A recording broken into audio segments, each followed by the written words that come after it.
Chapter 7: Organisations: The Coming Ad-Hocracy.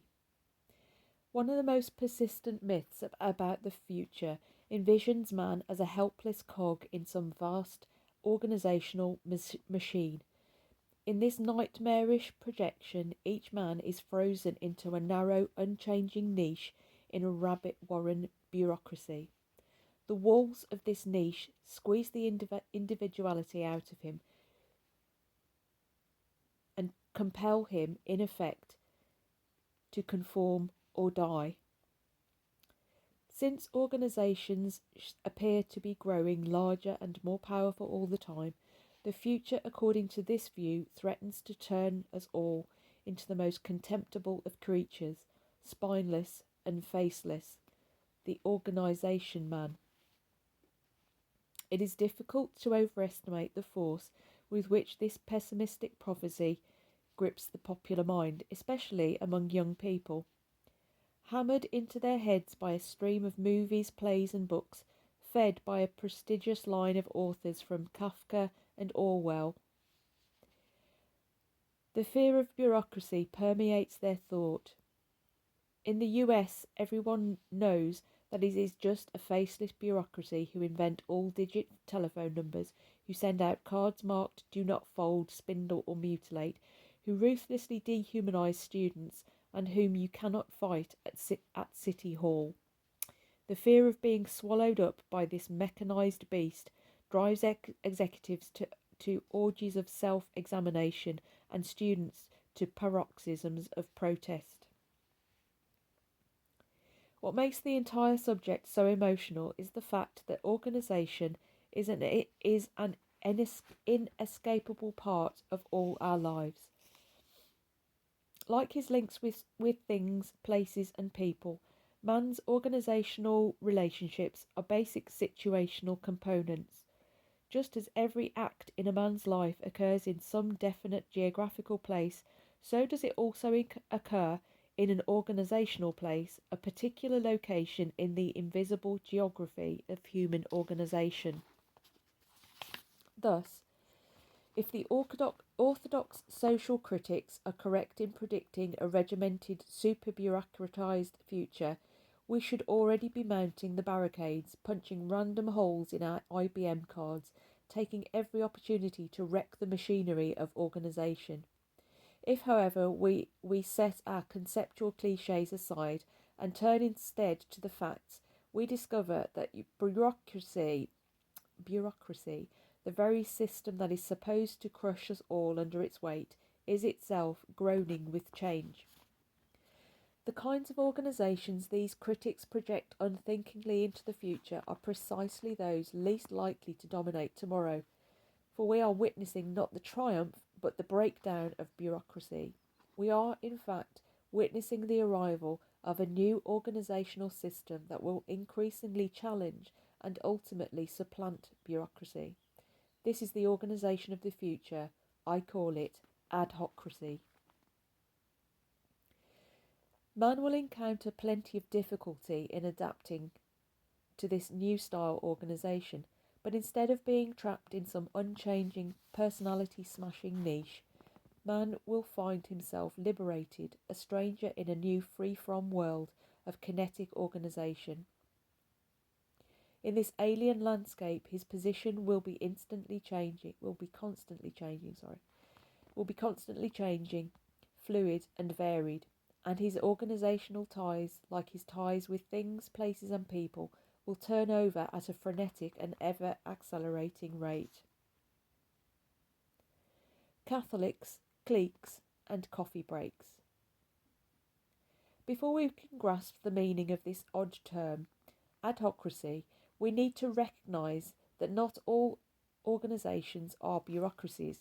There are alternative ways of organising people.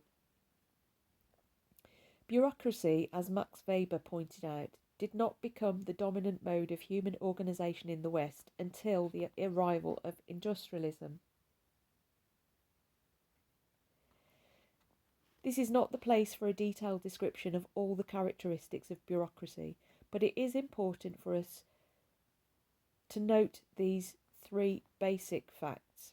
First, In this particular system of organisation, the individual has traditionally occupied a sharply defined slot in a division of labour. Second, he fitted into a vertical hierarchy, a chain of command running from the boss down to the lowliest menial. Third, his organisational relationships, as Weber emphasised, tended towards permanence. Each individual, therefore, filled a precisely positioned slot, a fixed position in a more or less fixed environment. He knew exactly where his department ended and the next began. The lines between organisation and their substructures were anchored firmly in place. In joining an organisation, the individual accepted a set of fixed obligations in return for a specified set of rewards. These obligations and rewards remained the same over relatively long spans of time. The individual thus stepped into a comparatively permanent web of relationships, not merely with other people who also tended to remain in their slots for a long time, but with the organisational framework, the structure itself. Some of these structures are more durable than others. The Catholic Church is a steel frame that has lasted for 2,000 years, with some of its internal substructures virtually unchanged for centuries at a time.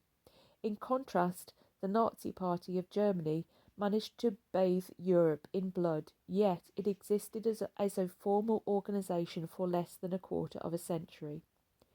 In turn, just as organisations endure for longer or shorter periods, so too does an individual's relationship with any specific organisational structure.